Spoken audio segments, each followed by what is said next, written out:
श्री शिवाय नमस्तुभ्यम। दोस्तों, शिव को प्रिय है पुष्प में आंक का पुष्प, जो आंकड़े का पुष्प होता है शंकर को बड़ा प्रिय है। और दूसरे नंबर पर शंकर को प्रिय है शमी का पुष्प, बहुत ध्यान देना महाराज। तीसरे नंबर पर शंकर को प्रिय है महाराज सरसों का पुष्प। सरसों होती है ना, जो राई अपन बोते हैं, सरसों बोते हैं, उसमें पीले कलर का जो पुष्प लगता है।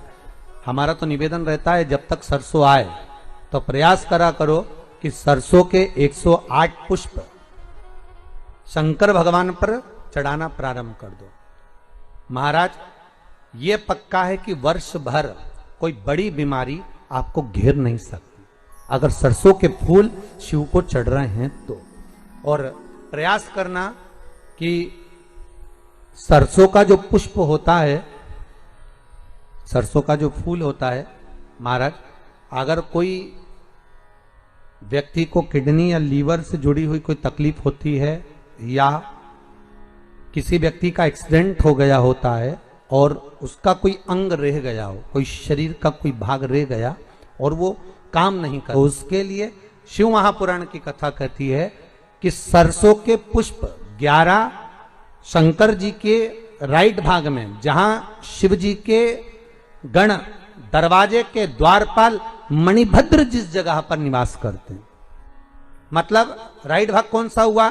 जब आप मंदिर से बाहर निकलेंगे तो राइट भाग, मंदिर में प्रवेश करेंगे जब राइट नहीं होना चाहिए, आप मंदिर से जब जाएं तो राइट भाग। मतलब आप मंदिर से राइट से जाएंगे तो शंकर जी का भी राइट हो जाएगा, क्योंकि शिव जी ऐसे बैठे हैं तो शंकर जी का भी राइट हो गया, देवता उनका भी राइट हो गया, तो राइट भाग सीधा हाथ मणिभद्र जी का स्थान।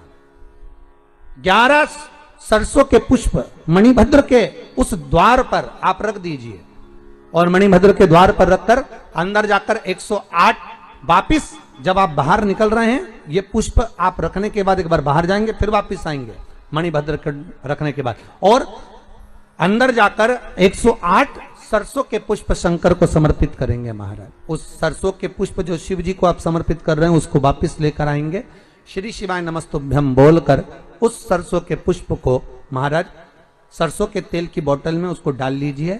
शंकर भगवान को किसी भी प्रदोष में, शाम के समय प्रदोष काल में उस तेल को वापस ले जाकर चढ़ा दीजिए शिव जी को, उसको वापस लेकर आ जाइए। उस तेल का प्रयोग आप नाभि में डालिए, और जो शरीर काम नहीं कर रहा उस स्थान पर कम से कम 15 दिन 20 दिन तक उसकी मालिश करना प्रारंभ करिए। बाबा चाहेगा तो चलाने का प्रयास कर देगा और वो अंग, वो शरीर काम करने लगेगा। मणिभद्र का स्मरण। श्री शिवाय नमस्तुभ्यम।